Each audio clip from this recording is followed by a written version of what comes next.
ازاي تتحكم في المسدس اثناء رش اللون عشان تتجنب التلطيش او تتجنب ان الشغل بتاعك يبقى محبب او يبقى ملطش؟ ده اللي هنتعرف عليه في الفيديو.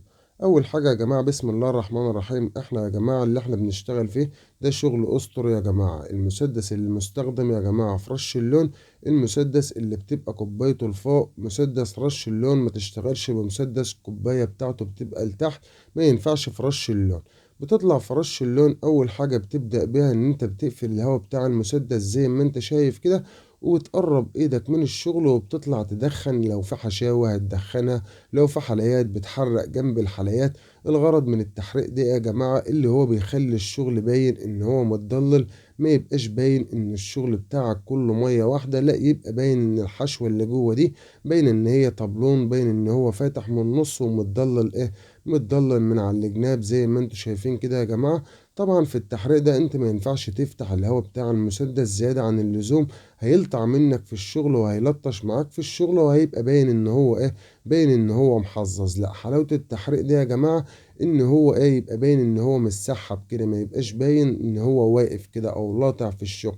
طيب المسدس رش اللون المستخدم، الكوباية بتاعته بتبقى لفوق ليه يا جماعة؟ لأن المسدس اللي الكوباية بتاعته بتبقى لتحت، الفونيا بتاعته بتبقى واسعة، والراية بتاعت المسدس ذات نفسه، الصاروخ بتاعه أو الراية بتاعته ما هياش رفيعة، بتبقى عريضة، عشان بيبقى مسدس ورنيشات أو مسدس ديكو، ما ينفعش في رش اللون. المسدس المستخدم ده يا جماعة دوت الفونيا بتاعته بتبقى رفيعة، الخط بتاعه بيبقى طالع من المسدس رفيع، عكس المسدس بتاع الورنيش بتبقى الراية بتاعته عريضة، لأن الفونيا بتاعته بتبقى عريضة.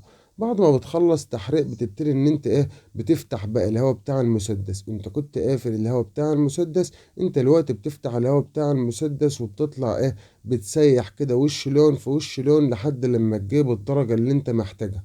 بعد ما بتخلص رش اللون بتجيب شوية مط، لو انت هتشطب الشغل بتاعك مط هتجيب شوية مط وتطلع تغبر وش مط زي ما انت شايف كده. ما ترميش على الشغل بتاعك كله مرة واحدة كده.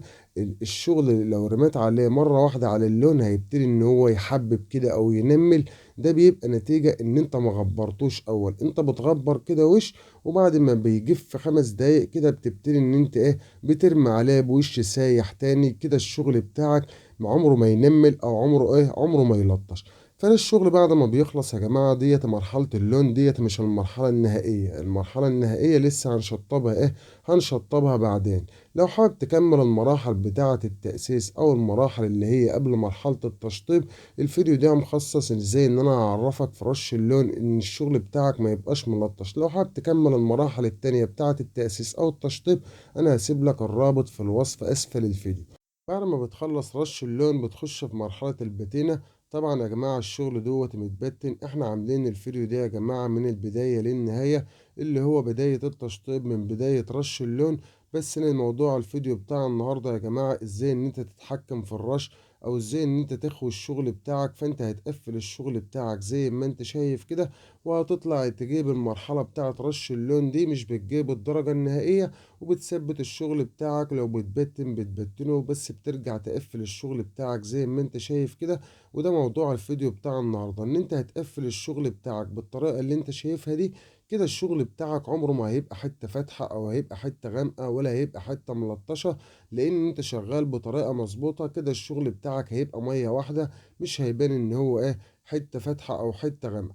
بعد ما بتخلص مرحلة التتبيع انت بتدي وش بتدي وش مط كده، او بتدي وش لكر لو هترش الشغل بتاعك لميع، بتدي وش مط لو هترش الشغل بتاعك مط، وبتطلع تنعم وبتخش في مرحلة مرحلة الورنيش اللي هي مرحلة المط.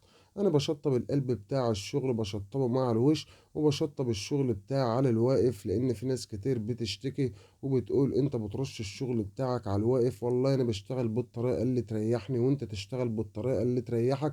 انت ممكن تنيم الشغل بتاعك وترمي على الشغل بتاعك لو انت خايف ان الشغل بتاعك يسيل او يريح.